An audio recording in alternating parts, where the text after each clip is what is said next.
Hi, and welcome to Danny After Dark. If you're new here, make sure to like and subscribe so you don't miss a notification or a new episode.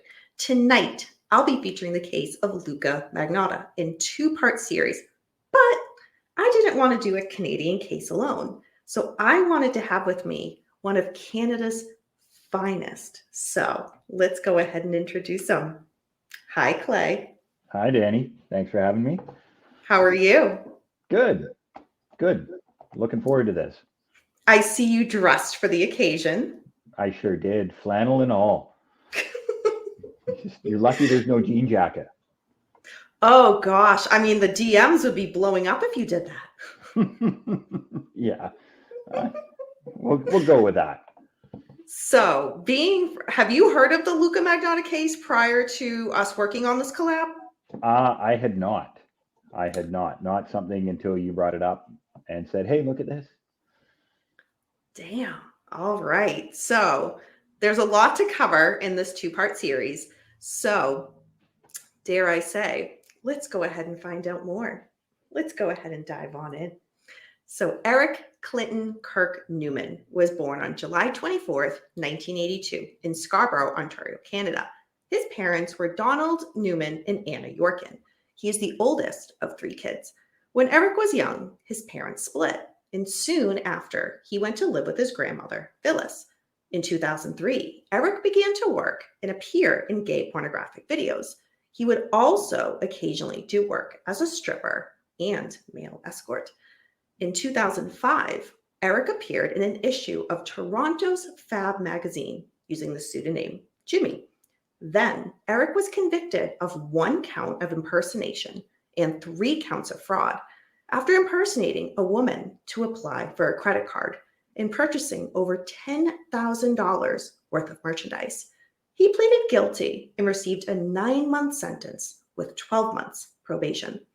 In 2006, Eric meets Barbie, a transgender woman, and they began dating. Quote, he said he wanted to be famous one day, end quote, Barbie stated. She recalls his apartment looking like a shrine dedicated to himself. Quote, he would always beg me to take pictures of him, end quote. Several months after meeting Eric, Barbie broke up with him.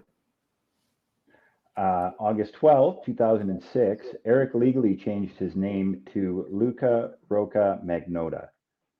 In 2007, Luka competed in Out TV's reality TV series Cover Guy.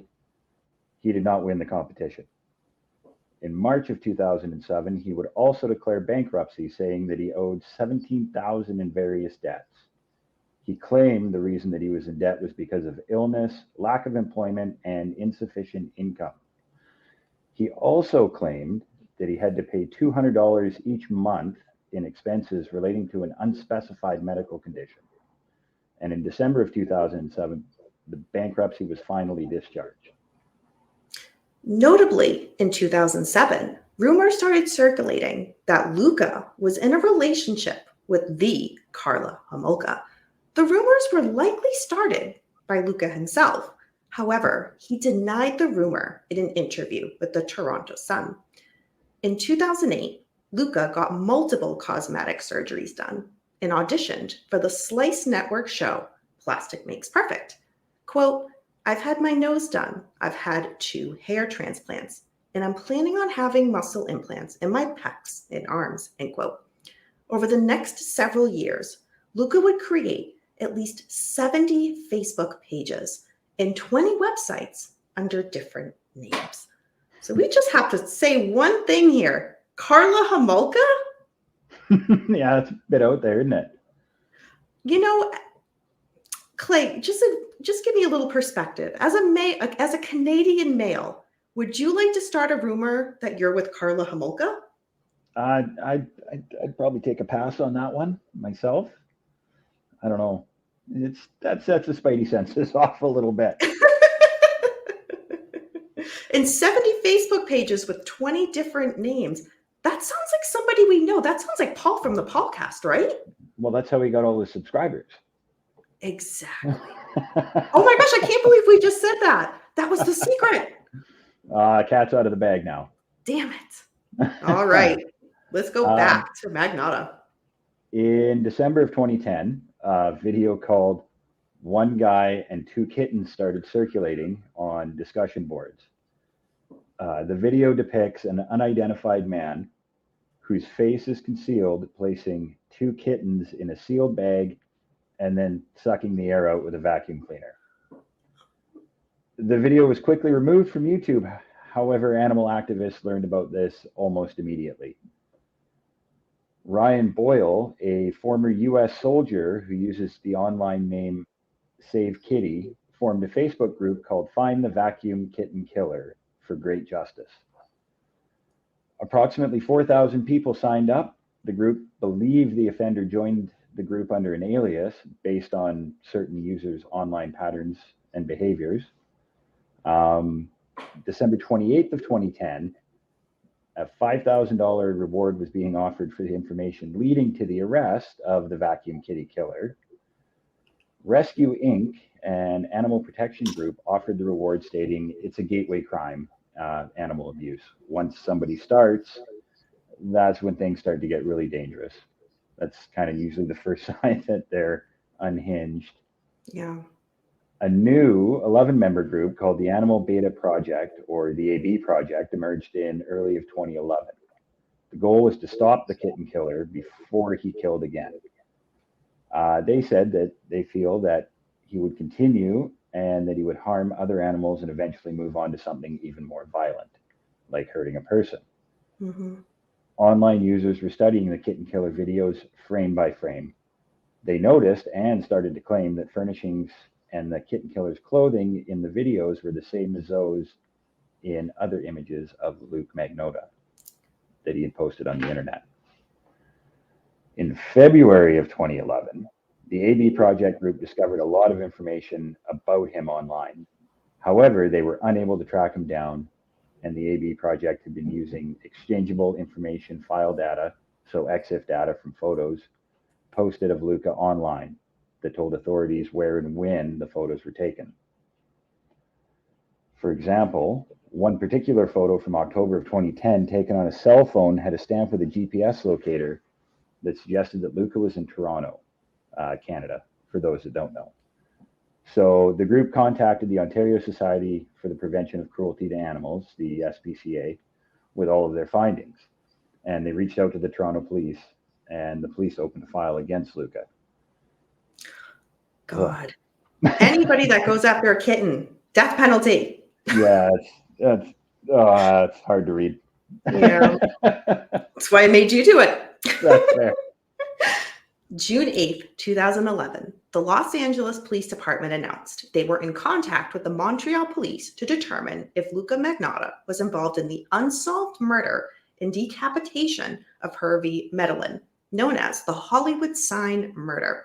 However, they announced later that they did not believe that he was involved in the crime. The animal rights group Last Chance for Animals claimed responsibility for posting YouTube videos linking Luka to the Hollywood Sign murder. They did this in an attempt to lure Luka into contacting them. In late November and early December 2011, more videos were posted online. A man wearing a Santa hat was shown feeding a live kitten to a python. In another video, a kitten with duct tape to a broom handle and then was drowned in a bathtub. December 8th, 2011. The Sun in London, UK had published a story about the kitten killer.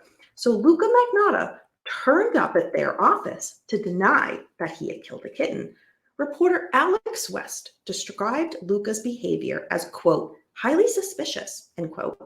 Alex wrote, quote, but behind the denials, it seemed he was getting some sort of bizarre pleasure out of the attention. 2 days later, threatening emails were sent to the Sun's offices. Next time you hear from me, it will be in a movie that I am producing that will have some humans in it, not just pussies, end quote. Those emails are believed to be from Luka. I know. Yeah. He's looking for attention. In May 24th of 2012, 33-year-old Lin Jun went missing. His friends had reported that of him getting a text message on his phone at 9 p.m. He was an international student who was in an under pardon me. He was an international student who was an undergraduate student in engineering and computer science at Concordia University. He also worked part-time as a convenience store clerk. On May 25th, an 11-minute video titled One Lunatic, One Ice Pick was uploaded to bestgore.com. The video showed a naked male tied to a bed frame being repeatedly stabbed with an ice pick and a kitchen knife. Then he was dismembered, and then acts of necrophilia occurred. The perpetrator used a knife and a fork to cut off some of the flesh, and then had a dog to chew on the body. Oh, Oh, during the video, During the video, the 1987 New Order song, True Faith, played in the background, and a poster for the 1942 film Casablanca was visible on the wall. Canadian authorities were able to obtain a more extensive version of the One Lunatic, One Ice Pick video and confirm that cannibalism may have occurred as well. that's horrific. Also, on May 25th, when Lynn didn't show up for work, his boss became concerned that something was wrong. May 26, 2012, the One Lunatic, One Ice Pick video was attempted to be reported by viewers. However, law enforcement dismissed the reports. May 27th, 2012, 3 of Lynn's friends went into his apartment, but there was no sign of him. May 29th, 2012, Lynn was officially reported missing to the police. That is where we end part 1 of the Luka Magnotta case. So stay tuned for part 2, which will be released next week. Do you have any questions or comments so far on the case? Leave it down below. Let's be interactive, especially because we have a Canadian host this week. And remember, until next time, we don't live in darkness. Darkness lives in us.